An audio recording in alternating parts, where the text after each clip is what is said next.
Assalamualaikum mga kautat. Ngayon po ay tuyo na yung epoxy ng small canis natin. Yung silapad niya.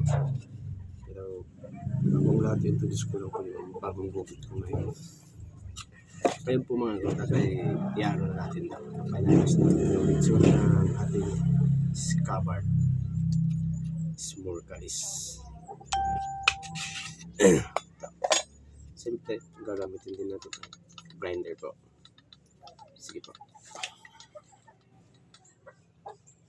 Bismillah.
Ngayon, kunin natin yung hanger, sukatin natin yung lapad ng scabbard para hindi masyadong makapal, hindi naman masyadong manipis.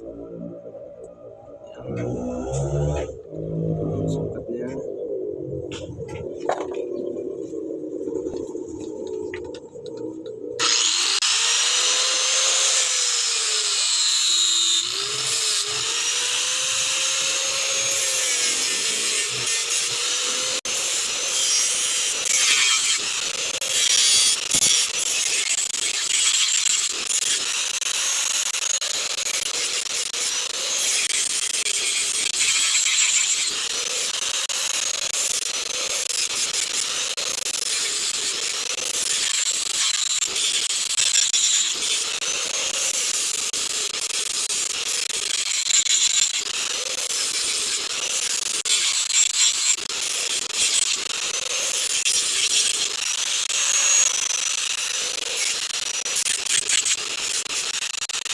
Ulit sa scabbard kung hindi na siya magano. Ayan. Okay na po yan.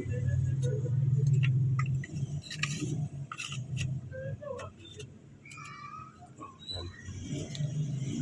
Ang gagawin na lang natin dito ay yung linggitan.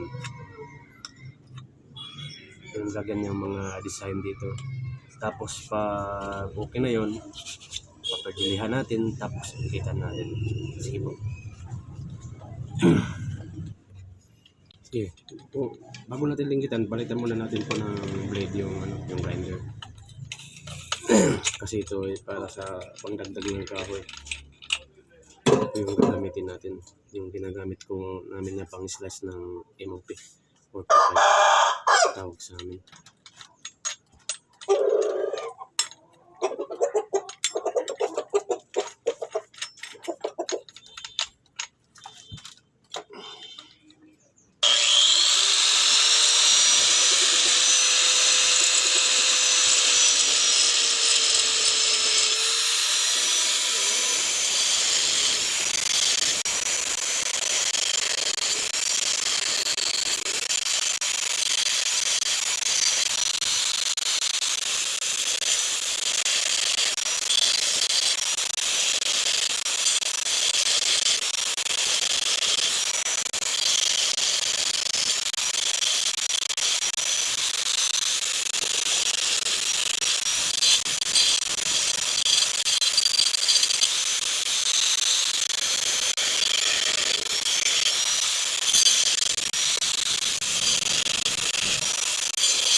kulang pa, palitan mo natin yung blade yung mas maliit para maganda siyang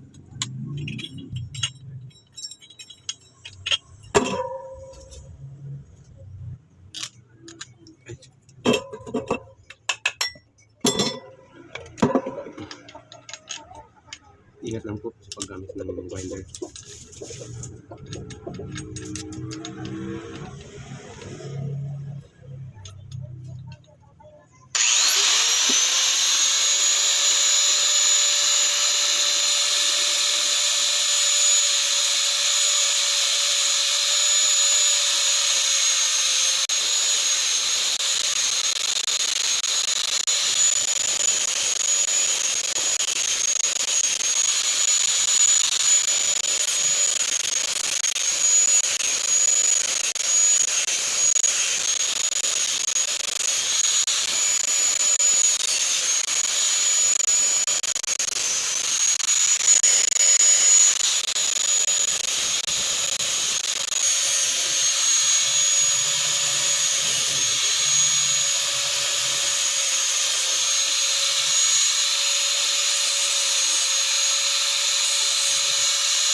Yan po mga kautag, tapos na natin linggitan. Okay na ito. Gagawin na lang natin po dito ay uukitan natin yung kabilang scabbard and then ipaparnish.